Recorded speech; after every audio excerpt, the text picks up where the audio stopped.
Hey, so welcome back to the channel. In today's video, I want to give you two things you can do from neurolinguistic programming to overcome objections.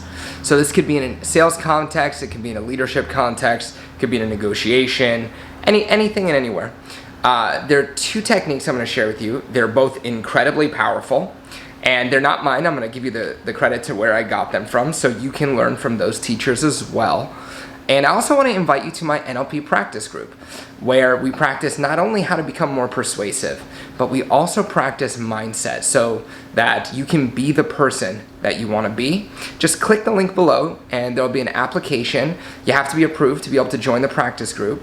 And then you can start, assuming that you are approved, you can start to practice both the skills of mindset with us, and I mean daily. We are practicing daily right now. So think of this as a place to really sharpen up your skills, both in terms of persuasion, but also in terms of your mindset. So if you need help persuading yourself to be the person you want to be, join us there.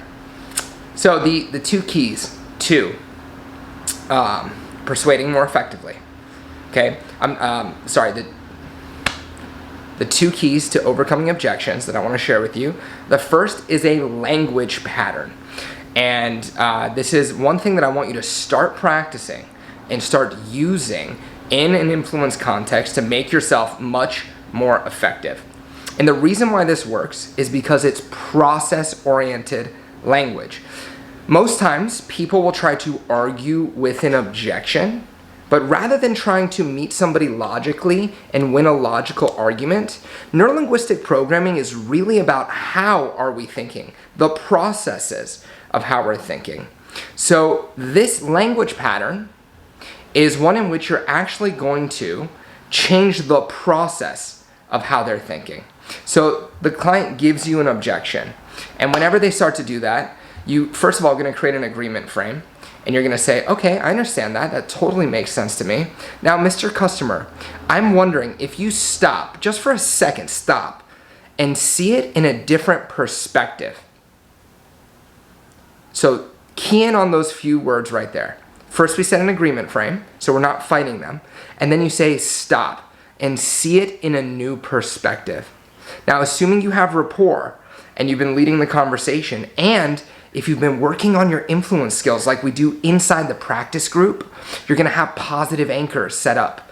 So you can say, Mr. Customer, if you were to just stop for a second and see it in a new perspective and fire off that positive anchor so they feel compelled to see it in a new perspective. So you're going to tell the customer, stop, fire your positive anchor, and say, now if you were to see that in a different perspective, isn't it clear to you? And then you start to list off the values that they mentioned before. So values, by the way, is something that you should have elicited from your client beforehand. So again, just this video right now is about the objection itself, but I want you to take this one language pattern.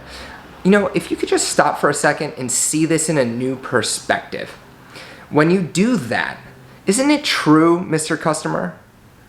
And so what you've done is you've stopped, interrupted the negative process, and you say, now, if you were to see that in a new perspective, it's very vague. We didn't talk about what perspective.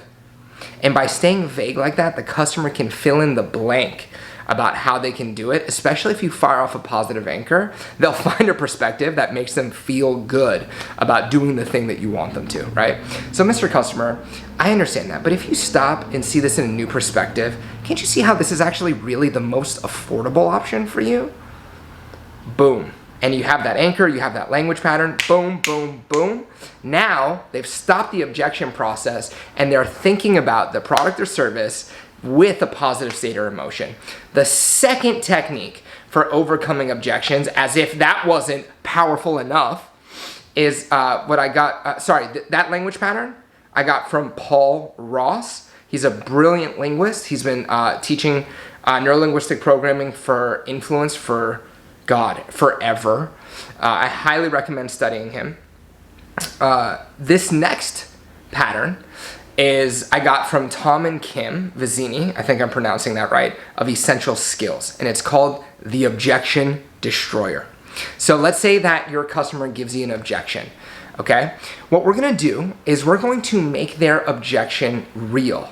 And when I say real, I mean we're going to anchor it in 3D space. So we're going to say, okay, and then the customer gives you the objection. You go, so I understand. So what you're saying is that the product is X, Y, and Z. Is that correct? What am I doing right here? I'm actually anchoring that objection in space. Okay? So I'm going to take the, so you're saying that ... the product is this, that, or the other. And I'm going to, okay, Mr. Customer, you're saying ... this, that, and whatever. Now, I understand that, but if we could just put that out of the way for a second, and then we bring up the positive anchor again, can't you see how if we start this, you're going to be able to blah, blah, blah, blah, blah, X, Y, and Z benefit, okay? So what we've done is we actually align with their anchor, with their objection. We anchor it, and then we move it aside. So we take their objection, which was a cognition, we put it in physical space, and then we move it aside. This is so powerful. You cannot imagine how well this works. Now, you have to be doing it within the full repertoire of your NLP skills. You have to be in rapport. You have to have good anchor setup. You have to know what that person's values are. And by the way, you have to have the positive intention to influence with ethics, because people can feel it when you're trying to take advantage of them. So if you're trying to influence positively, if you are practicing the NLP skill set, then overcoming objections becomes a breeze.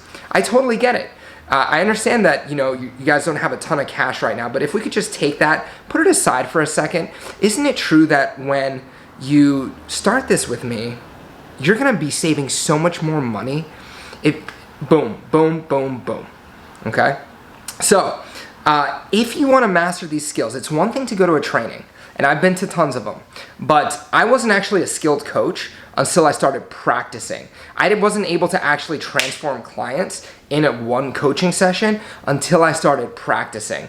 And this practice group is here so that people who want to make the world a better place can actually have a place to go to improve their mindset and their influence skills and the core skills of neurolinguistic programming. Click the link. I hope to see you there.